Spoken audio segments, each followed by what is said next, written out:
Good afternoon and welcome here. Thank you for listening on WCBN. My name is Nick Hornberg. Joining me, two players from the Michigan volleyball team, Jenna Lerg and Kiara Shannon. First and foremost, thank you very much to the both of you for coming. Yeah, thanks for having us. And Kiara, I suppose, happy Thanksgiving. Thanks. So let's get right in. Obviously, you're coming off a week where you swept the weekend, Purdue and Indiana. Purdue especially, that's considered a big deal, especially after coming off a loss to Penn State at Chrysler, and you came in and beat a higher-ranked team, and it was not even close, 3-0. How do you come off as decisive a loss as Penn State was, and then throughout the week build to what ultimately transpired Friday night? Yeah, I think we had a really good week in practice after our Penn State loss, because we looked at that game and we said we didn't play our worst, but we didn't play our best, so we're going to use it as motivation to get better and prepare for the next team we have to play. So we weren't thinking about how, oh, we lost to Penn State, we're going to, hang on that for a while. We were thinking we're going to beat Purdue this week, and how are we going to do that? And you did beat Purdue this week. We did. I suppose my next question is then Indiana the next night went 5 sets after a sweep against Purdue. Was that maybe a matter of fatigue or just a natural follow-up after such an emotional win Friday night against Purdue? I think it was our first time playing back-to-back, so I think it was an adjustment. We usually have a day in between to recuperate and figure out what we're going to do. We had limited time to scout and limited time to get into a brand-new mindset. I think we went into that game still focusing on how we played the night before and not how we needed to perform going in. So we ended up getting it done. It took a little bit longer than maybe we would have wanted, but I definitely think it was just a new situation for us to play back-to-back, and I think we learned from it, and it'll be better next time. All right, and Jenna, you started at libero last year. You're starting again this year as a senior, and statistically, you have improved. Last season, you averaged a little over 4 digs per set. Now it's a shade under 5.5 digs per set. Are you conscious of that improvement? I don't know that I'm conscious of it. In games, I'm not thinking about, oh, what are my dig numbers? But I think I'm conscious of it in a confidence facet. I just feel like I can take more of the court, and I'm more confident in my skills and my aggressiveness. I think also our blocking this year has been a lot better than it has in past Michigan volleyball teams.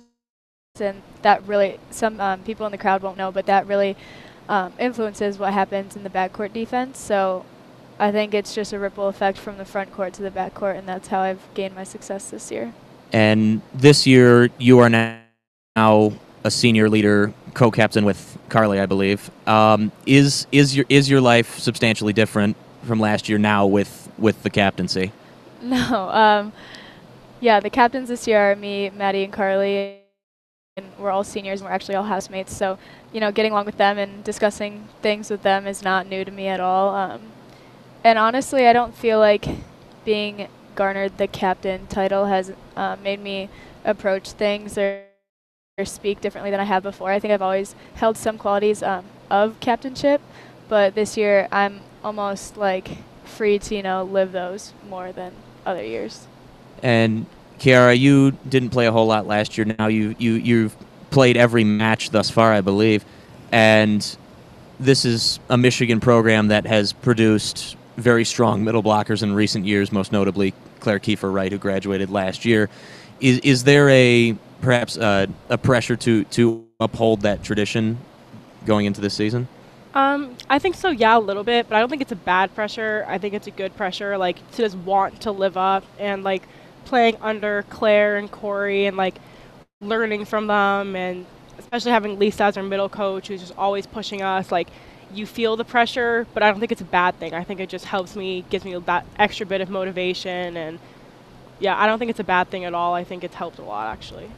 And something that we, from our press box view, have noticed a fair amount with you is that, similar to last season with Corey and Claire, you have kind of a diversified use for middle blockers. Corey usually stays in the middle while you get shifted out to the right a lot to come in with a kill across your body, and that's something that we just love to see. Is there something that perhaps separates you, a skill that you have that allows you to move around a little bit more, relative to, say, Corey, who's largely stationary in the middle? I think that I've always been really good off one foot. Mark has always told me that's why they recruited me, because running slides, like, it just really opens up the offense. And it's something that I've always loved doing. I definitely think it's my favorite attack to hit. I think I've just done it more than Corey. I think she's generally been M2, so she has less rotations where she has the opportunity to go behind. So the opportunity's there more for me, and it's something that I've just always really loved doing. So I really pride myself on being able to be effective behind the setter. And this weekend, Corey was in a brace, unable to play, and obviously Kayla was inserted into more playing time. Is that with that injury? Is that something? Does that change the dynamic in the locker room anyway for you and Kayla specifically? I don't think so, no. I think Kayla stepped in and did her job really well. I think she had an absolutely great weekend, like 9 kills and 5 blocks in like her second game. She did absolutely great. I don't think anybody's worried. I mean, obviously we're sad to not have Corey with us, but she's still around. She's still bringing the same great energy from the sidelines she always does. I don't think anybody's worried about it. While Corey's out, Kayla's doing her job, and she's doing it great, and we're all still good and the same with each other. All right. And now, as the season progresses, after sweeping the weekend, I don't know if you see this, but you are now ranked 13th in the country, which puts you in that top 16, which is of course a big deal for tournament purposes. I suppose maybe do you follow rankings? Do you notice this, and is that something that you're confident that this team can build on and even maintain, if not even improve in that ranking as the season progresses? Yeah, I think we are aware of where we stand in comparison to other Big Ten teams and other teams in the nation. And even more important than the ABCA coaches poll, where we are ranked 13th, is the RPI poll, which basically tells you how difficult of a schedule you've had and how many wins against good teams you've had. So we're actually ranked higher in the RPI than we are in the ABCA, which is what they usually consider greatly for the hosting of the tournament. So we hosted back in 2016, my sophomore season, and won both games at Chrysler, and that was one of the highlights of my career thus far. So I think me and the entire team, we have our eyes kind of set on hopefully hosting and staying in that top 16 RPI, but we're taking it one day at a time, one rep at a time, trying to win each game so that we can, stay up there with the top of the top teams. I must admit, the last time I saw RPI was going into last weekend, so admittedly I don't know where you are right now. I think we moved up. We're 7. Yeah, I think we moved up like 3 or 4 spots. I think we're 7. Yeah, we are. Deservedly so. Yeah. Now you're sitting at 15-2 right now, and the team last season, again, a very strong team that went 21-12 going into the tournament. Do you feel that are you confident that you can potentially improve on last season's team, which was very good?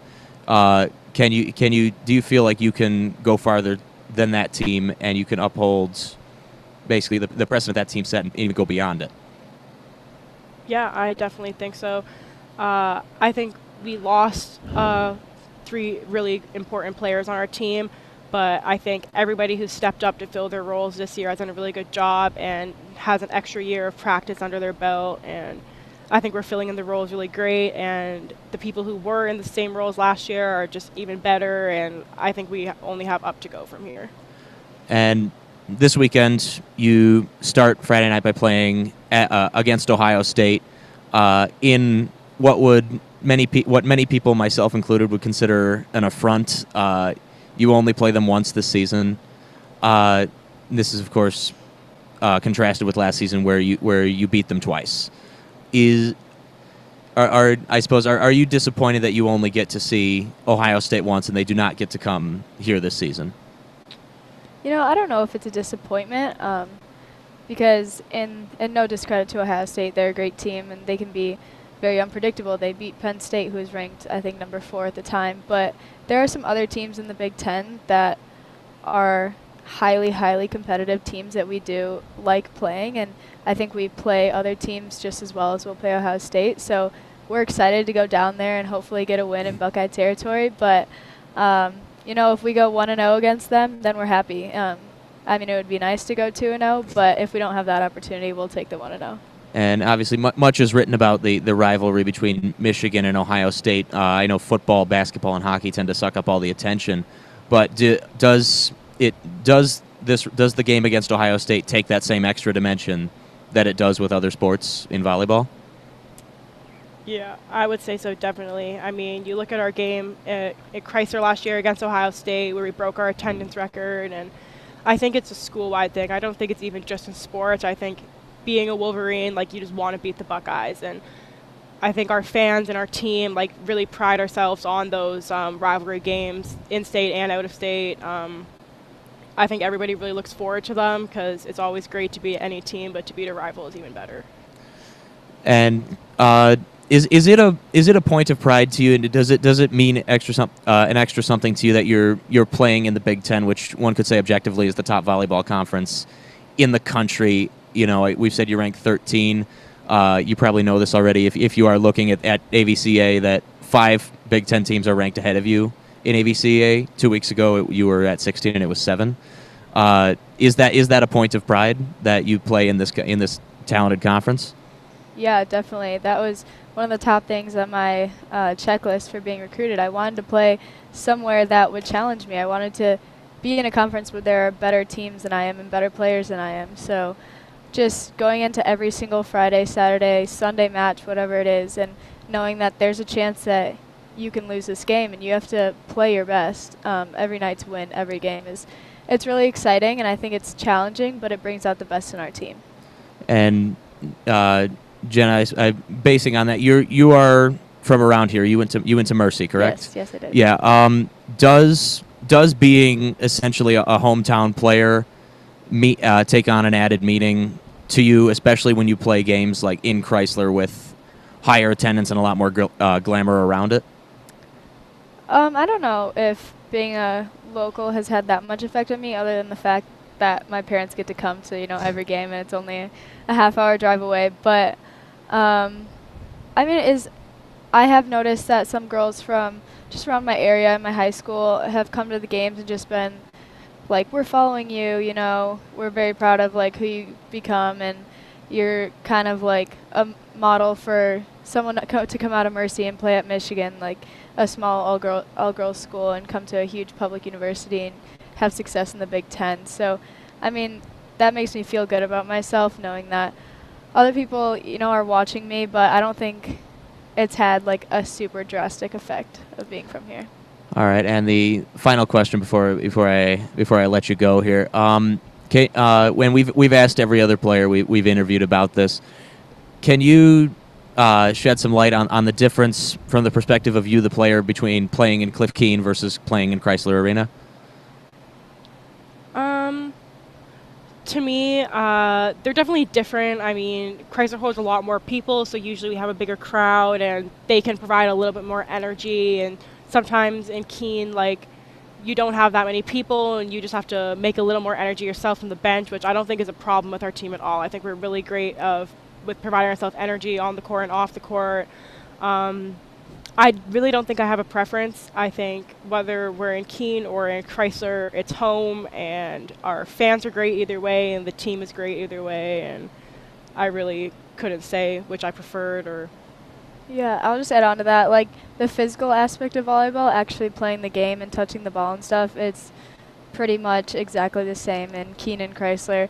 And you actually can't say that for a lot of the gyms around the Big Ten, because it is different how the ball floats and serve receive and stuff like that. So I think had there been a major difference in like the kind of atmosphere between the two, it would affect us players more. But yeah, I agree with Kiara with the crowd. It's just great to have those people backing us and supporting us and getting excited about like big points in Chrysler. So I enjoy playing there. All right, that's all the time we have. Thank you very much to Kiara Shannon and Jenna Lerg for joining us here on WCBN, and best of luck this weekend. Best of luck on Friday against Ohio State. Thank you very much to Katie Hewitt for allowing this to happen, and thank you very much for listening here on WCBN. Have a great day, and go Blue. Go Blue.